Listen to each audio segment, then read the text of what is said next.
Teniška zveza Slovenije je pred letošnjim portoroškim challengerjem v tenis centru Tivoli organizirala novinarsko konferenco, na kateri je predstavila novega sponzorja, zavarovalnico Sava, omenila nekatere vrhunce programa, ko bo poteklo tekmovanje, druženja z novinarji pa se je udeležil tudi tenisač z doslej najboljšo uvrstitvijo na ATP lestvici Grega Žemlja.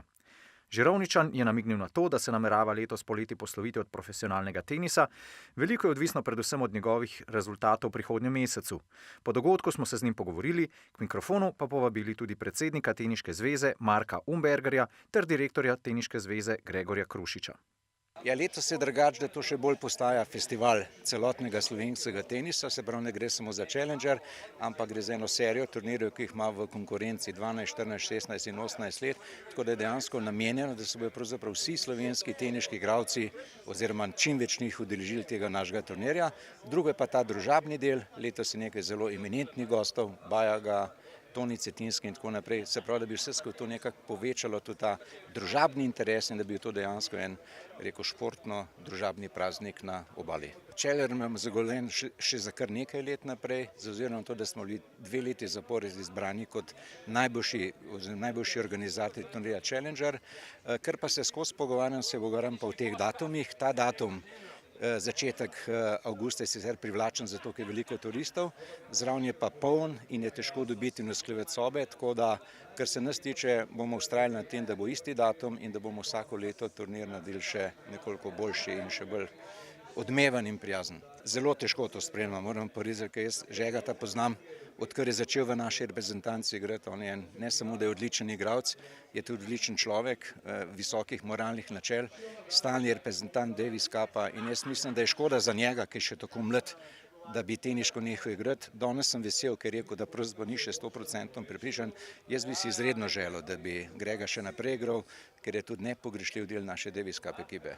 Se pravi, v bistvu še upate, da bo mogoče nadaljeval kariero? Ja, danes me je presenetil, moram reči čisto po pravici, ker jaz sem malo mislil, da bo rekel danes, da je danes konca, pa očitno tudi sam premišljuje.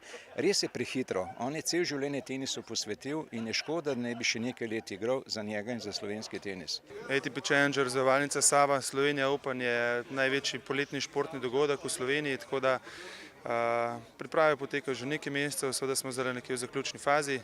Nedavno smo dobili tudi novega direktorja, tako da je tudi to ena nova faza, ki je treba pač ves opis del in nalog v bistvu spet znova prilagoditi. Tako da ja, kar dosti dela, se vsekakor nič ne pritožujemo, zelo nas veseli. Teh par 10 tisoč ljudi, ki bo prisotnih na tem dogodku v tednu dni od 4. do 12. avgusta, bomo zelo veseli, z veseljem sprejeli, pogostili, sprejeli na koncertu Tonija Cetinskega 4. avgusta, Bajage 5. avgusta, čez teden imeli profesionalne turnirje, pa istočasno en kup rekreativnih zgodb, pa tekmovalnih v mlajše generacije, tako da dela ne primanjkuje, blizu 100 ljudi je na projektu in verjamem, da bomo uspešni. Ja, predvsem v bistvu moramo vedeti, da smo strateško posegali v termin, ki je v bistvu vrhunec sezone. 4. do 12. avgust je najbolj poln, se pravi Portorož najbolj poln, hoteli pokajo po šivih in vsi te gosti v bistvu se potem v bistvu, bi rekel, zvalijo oziroma so vabljeni na sam ATP Challenger, zavarovalnica Sava, Slovenija Open. Zakaj govorim s polnim imenom? Ker se v bistvu projekt deli na 3 segmente. Eno je ATP turnir, kjer ste malo prej vprašali, koliko gledalcev, se pravi, sam štadion prejme nekje okoli 2200 gledalcev, več ali manj sploh v končnici tedna od srede naprej je kar polhan. Sploh finale, polfinale, se pravi petek in sobota. Potem se projekt deli na Fun Zone, to pomeni v bistvu, oziroma recimo temu Tenis Fest, prej omenjeni teniški festival, se pravi 1200 nastopajočih v vseh kategorijah, do 12, do 14, 16, 18 člani, to grem lahko v nedogled, teh kategorij res ogromno. In pa potem Tenis Fest, Fun Zone, to pa pomeni, se pravi, vse ob aktivnosti, ki se dogajajo v samem turnirju. In ja, skupna številka, verjamemo, da nekje z letošnjima koncertoma, na katerih računamo nekje okoli 6 do 7 tisoč dodatnih ljudi, bo blizu 30 tisoč ljudi. Ja, vprašanje je zelo na mestu, kajti ATP nam je lansko leto vsem organizatorjem ATP Challenger turnirjev naložil, da moramo organizirati tudi hospitality vsem tekmovalcem. Vemo, da je to nekje okoli 100 nastopajočih, tako da poleg tega, da je še nas nekje 100, se skratka za kar lepo število ljudi organiziramo, se pravi pravi ta prenočišča za cel teden dni, za nas je to res izjemen zalogaj, pa ne samo finančno, ampak tudi logistično. Lansko leto, da je prišlo do težav, je res pri nekaj tekmovalcih minimalno, seveda, ampak to z naslova, ker pač tekmovalci ne znajo povedati, kdaj bojo izgubili, jasno, da ne, a ne.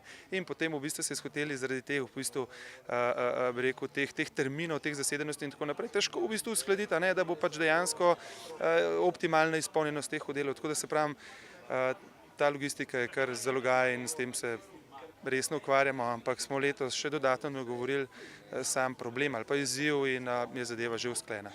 Ja, o tujcih zaenkrat še ne bi govoril, ker smo v fazi razgovorov, a ne, tako da bojo pa nekje okoli 50. do 80. mesta na svetu, pač ATP igralci, a ne. Tako da se pa imamo potrjene strani naših, se pravi slovenskih tekmovalcev, prvi lopar Slovenije, Kavčič Blaž bo nastopil in bo verjetno en izmed vodilnih igralcev na turnirju. Grega Žemlja, ki je nekako v bistvu v jeseni svoje kariere, ampak vemo, da v Portorožu izjemno igral, tudi že zmagal, igral finale in tako naprej in Portorož mu res leži, tako da računamo na njegovo odlično igro. Jutri odhaja v Wimbledon in potem se vrača na priprave za Portorož. Blaž Role ima povabilo pri sebi, čaka, kako bo sedel zadeva, se pravi turnir v Urnik.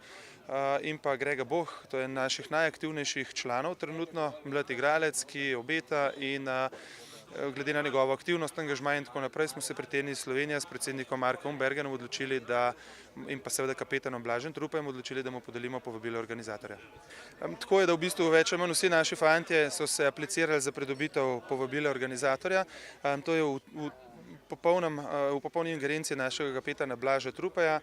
Sporočili smo jim, da 3 tedne pred samim dogodkom bo kapetan sporočil, kateri tekmovalci bodo. Glede na to, da je 20 imen, jih res zdaj ne bi približno, ne bi zdaj našteval, ampak ja, večina naših Slovencev se želi seveda nastopati na največjem teniškem turnirju v Sloveniji in se pravim, o temu in točnih 8 imen bo pa znanih nekje sredi 7. meseca. Ja, se v bistvu se pravim to že danes te popoldne, da se nisem odločil še za kakršenkoli zadnji korak, ampak pač samo razmišljam v tej smeri.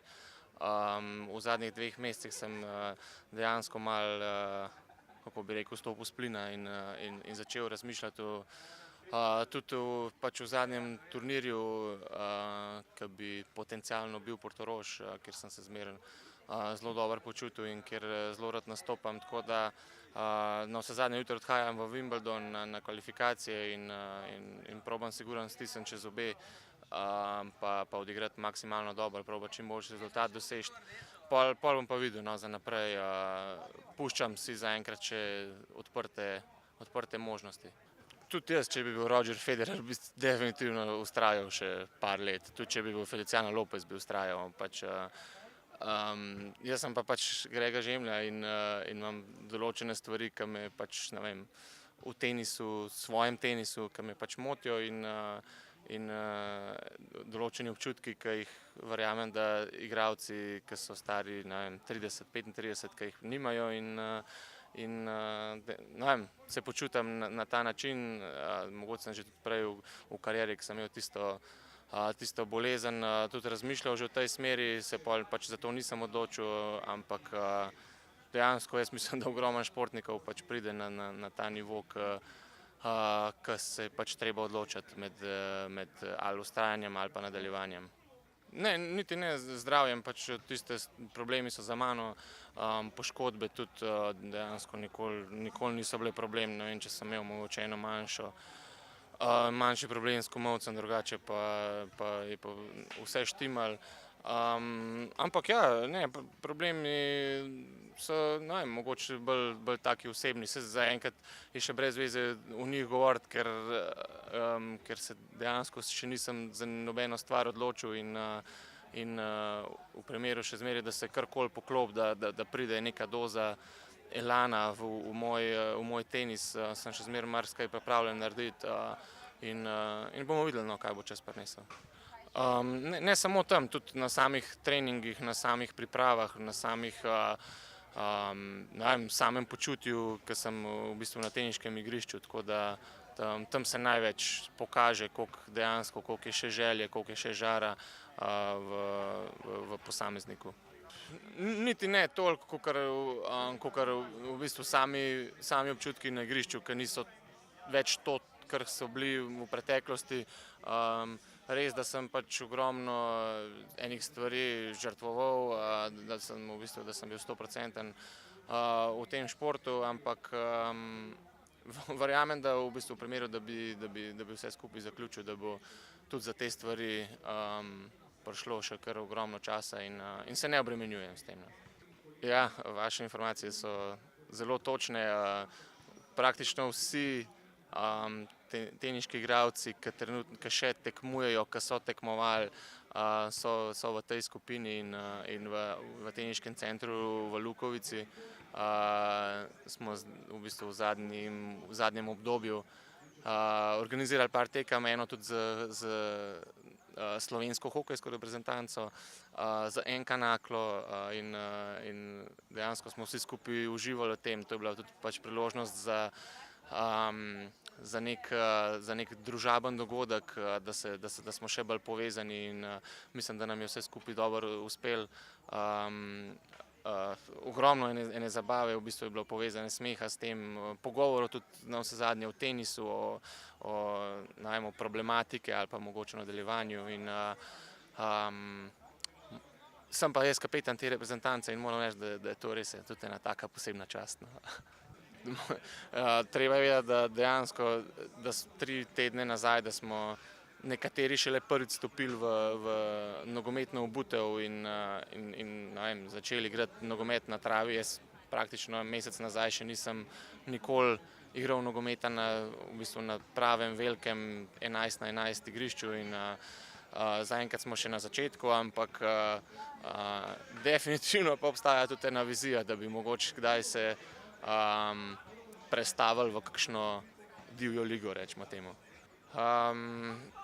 Zaenkrat je težko še govoriti, ker dejansko, se pravim, nisem veliko treniral in niti ne vem, kje sem, na kakšnem nivoju trenutno sem.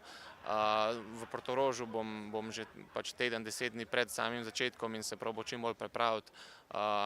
Vsaka zmaga bo sigurno zame določen uspeh, čeprav se nikoli nisem zadovoljil z prvim, drugim, četrtfinalom, tudi polfinalom ne. Tako da bomo videli, no, se pravim, zaenkrat je težko o kakšnikoli ciljih govoriti. Turnir serije Challenger v Portorožu z nagradnim skladom 43 000 evrov bo na sporedu med 7. in 13. avgustom letos.